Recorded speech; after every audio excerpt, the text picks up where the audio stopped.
చెప్పండి sir. Okay, thank you sir.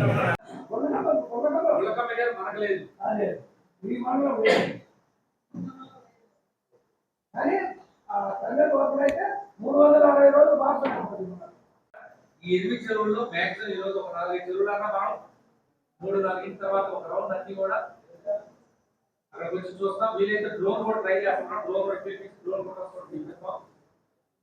చెరువులు కూడా కొన్ని చెరువులు ఎక్కడున్నాయంటే అసలు కట్టంతో లేదు కూడా తెలియదు. కంపార్ట్మెంట్ వచ్చింది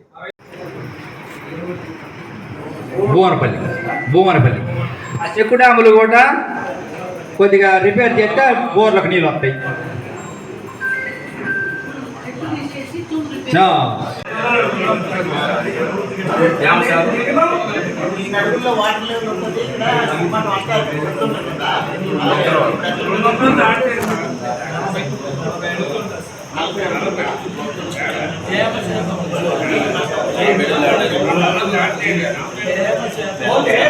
ఇప్పుడు ఈ మట్టి తోలకం అనేది మిషన్ అరేంజ్మెంట్ చేసి రైతులు తోడుకునే వాళ్ళు ఉండుకున్నాయి చెప్పే చెప్పుకుంటాం. అంతవరకు కాకుంటే గ్రౌండ్ వాటర్ సరిపోతే అన్ని బోర్లు వేసుకున్నాం. ఆ బోర్లకు గ్రౌండ్ వాటర్ సరిపోతుంది. అవే ఆ చెరువు నీళ్ళే పారుతారా కావాలనే అవసరం కూడా లేదు. దయచేసి దీన్ని సాల్వ్ చేయాలంటే మనం ఎక్కడో ఒకసారి స్టార్ట్ అయితే చేయాలి. రేపు స్టార్ట్ చేసేటప్పుడు మనం ఊళ్ళో ఒక చెరువు స్టార్ట్ చేసేటప్పుడు మన ఇన్ఛార్జ్ గారు వస్తారు, మన కలెక్టర్ గారు వస్తారు, మన ఎంపీ గారిని కూడా పిలుద్దాం, మినిస్టర్ గారు వస్తారు. ఆ రోజు మన సమస్యలు అవన్నీ వాటర్ కూడా కొన్ని ఎక్కడెక్కడ క్వాలిటీ ఎక్కువ ఉందో అవన్నీ చేయలేదు. వాటర్ కూడా ఇంటూ మాట పెట్టారు. ఈ విధంగా ఏంటంటే మన గ్రౌండ్ వాటర్ కింద మనం రీఛార్జ్ చేస్తాం కనుక ఇది నెక్స్ట్ మన జిల్లాలో కూడా మనం ఫిజోమెట్రీ ఈ విధంగా ఉంటాయి. ఫిజోమెట్రీ అంటాం. ఎవ్రీ మంత్ వాటర్ లెవెల్స్ చూసుకుంటాం. మా area water levels every month చేసేసి ఏ విధంగా ఉన్నాయి ఉపయోగపడింది అనుకుంటే దాన్ని పొలాల్లో ట్రాక్టర్ ద్వారా తరలించుకొని వాడుకోవడానికి కానీ ఇలాంటిది ఏదన్నా ఉంటే ప్రతి ఊర్లో కూడా ఈ చెరువులు ఉన్న గ్రామాల్లో అక్కడ ఉన్నటువంటి నాయకులు ముఖ్యంగా సాగునీటి సంఘాలు జలవంతులైనటువంటి చెరువులు మనం సంరక్షించుకోవడం ఈ జలధార జలహారతి. నేను జస్ట్ మీకు థియరీ చెప్పాను.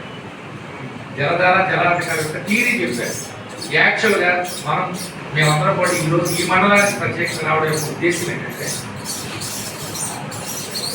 ఈ మండలంలో జిల్లా మొత్తం మీద ప్రతి చెరువు కంపలో నిండొచ్చు. అంటే ముందు కప్ప కొట్టాలి. కప్ప కొట్టిన తర్వాత మనం పొడి తీయాలి. రెండోది ఏంటంటే భూములు అలుగులు రిపేర్స్ ఏదైతే ఉన్నాయో అవన్నీ కూడా ఈ 46 చెరువుల్లో ఆ రిపేర్స్ అన్ని కూడా టేకప్ చేయడం. మూడోది ఏంటంటే ఈ చెరువులకు వచ్చేటటువంటి కాలువలు వాగులు వంకలు అన్నీ కూడా మన ఉపాధి హామీ పథకం కింద ఆలోచించారు. అవన్నీ కూడా శుభ్రం చేసే కార్యక్రమం చేయడం.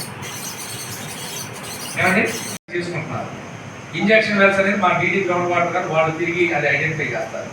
ఇక్కడ ముఖ్యంగా ఈరోజు మన ఇరిగేషన్ మేడం గారు కానీ ఈ ఇరిగేషన్ గారు కానీ మేము వచ్చిన ముఖ్య ఉద్దేశం ఏంటంటే ఈ చెరువుల్లో ఏదైతే కంప ఉందో చెరువుల్లో ఏదైతే సిల్ట్ ఉందో ఇది మనుషులతో చేస్తే అయ్యేది కాదు. ఇది మనుషులతో చేస్తే అయ్యేది కాదు. కాబట్టి మనం మిషన్ పెంచాలి. కానీ మిషన్కి మనకి డబ్బులు ఇవ్వట్లా. మీరు గతంలో లాగా నీరు చుట్టూ ఆ డబ్బు ఈ డబ్బు అనేది ఊహించుకోవడానికి ఇక్కడ ఎక్కడ కూడా ఏం లేదు అవకాశం. ఇప్పుడు మనకు ఉన్నది ఏంటంటే చెరువుల్లో మట్టి వాళ్ళు పోయి ఫస్ట్ వాళ్ళు ఏం చెప్పారు, ప్రతి గ్రామానికి వెళ్ళి చెరువుల పరిస్థితి చూడమన్నారు. రెండో పాయింట్ ఏం చెప్పారంటే ఆ చెరువులు ప్రతి సంవత్సరం ఎన్ని చెరువులు నిండుతున్నాయి. ఫర్ ఎగ్జాంపుల్ మన ఊళ్ళో ఒక చెరువు ఉంది. ప్రతి సంవత్సరం ఆ చెరువు నిండుతుందా నిండట్లేదు. 100% చెరువు అంటే పూర్తిగా చెరువులు ప్రతి సంవత్సరం నిండే ఎన్ని ఉన్నాయి, సగం మాత్రమే నిండే చెరువులు ఎన్ని ఉన్నాయి, 25% మాత్రమే చెరువులు నిండే ఎన్ని ఉన్నాయి.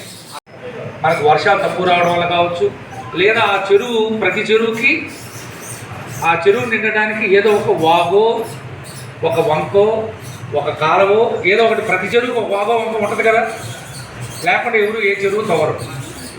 సో అలా ఉన్నటువంటి వాగులు కానీ వంకలు కానీ over a period of time అంటే కాలక్రమంలో ఏమైనాయి మనం ఆక్రమణ చేసుకోవడం వల్ల కావచ్చు.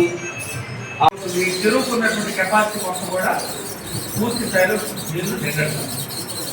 సో దానివల్ల ఏమంటే ఇప్పుడు ఈ చెరువులో ఉన్నటువంటి నీళ్ళంతా కూడా తీసేసి అలాగే కట్టలు కూడా శుభ్రం చేయమని, అంటే కట్టలు బలోపేతం చేయమని చెప్పారు. ఇంకో ముఖ్యమైన విషయం ఏంటంటే చెరువు బాగుంటుంది, రావడానికి కాలువ బాగుంది, కానీ అలులు సరిగా లేదు. ఏమవుతుంది, చెరువులో వచ్చిన నీళ్ళని వచ్చి నీళ్ళు వచ్చినట్టు బయటికి వెళ్ళిపోతున్నాయి. అంటే అక్కడ మనం బాగు చేసుకోవాల్సిన అలులు చూడండి, దాన్ని రిపేర్ చేసుకోవడం.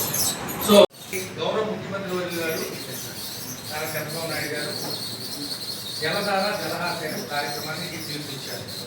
ఈ కార్యక్రమం యొక్క ముఖ్య ఉద్దేశం ఏంటంటే 100 రోజుల పాటు, అంటే 3 నెలల పాటు ప్రతి మండలంలో ప్రతి గ్రామంలో కూడా ఏదైతే చెరువులు ఉన్నాయో, నీటి వనరులు ఏదైతే ఉన్నాయో వాటన్నిటిని కూడా ఇట్ట కొడితే ఫోటోలు పడతాయి. సార్ ఒకసారి ఫ్లెక్సీ ఇచ్చాను అన్నారు కదా, ఒకసారి మాకు ఏమైనా చూపించగలుగుతారా ఫర్ ఎవ్రీవన్? మా ఫ్లెక్సీ చేస్తున్నాను.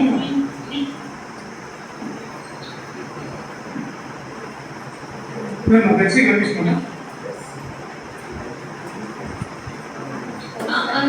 సార్